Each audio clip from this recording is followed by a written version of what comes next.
Carrefour Léomba, lieu qui abrite la stèle de Léomba Miko, le père de l'indépendance du Gabon, qui, après son règne, a été immortalisé en ce lieu où se trouvaient à l'époque ses quartiers.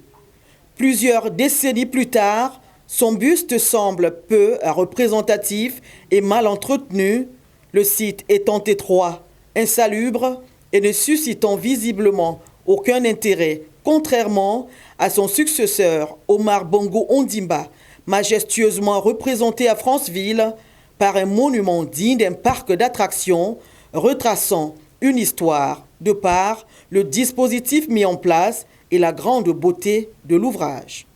L'état de la statue du carrefour Léomba en elle-même parle. Elle parle pourquoi? Elle montre l'état d'esprit du Gabonais. Le Gabonais est négligent. Le Gabonais ne donne pas de l'importance au patrimoine. Puisqu'en réalité, vous l'avez si bien dit, la statue de Léomba, c'est un patrimoine culturel. C'est toute une histoire. C'est-à-dire que lorsque tu veux te remémorer l'histoire du Gabon, il te suffit juste de venir à la statuette du carrefour Léomba.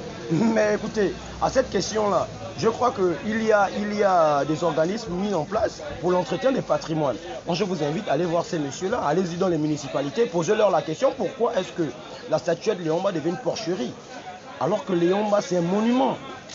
Ce n'est pas nous les commerçants d'entretenir cette statuette-là. Vous n'allez pas nous demander de payer le nettoyage et d'entretenir les statuettes de l'État. Si Omar Bongo Ondimba continue d'être visité à Franceville, c'est bien parce que le site abritant sa stèle est attractif, tout le contraire chez Léomba, où cette vision n'avait probablement pas prévalu à l'époque. Pensera-t-on à le toiletter et appliquer une couche de peinture avec les fêtes de fin d'année qui s'annoncent?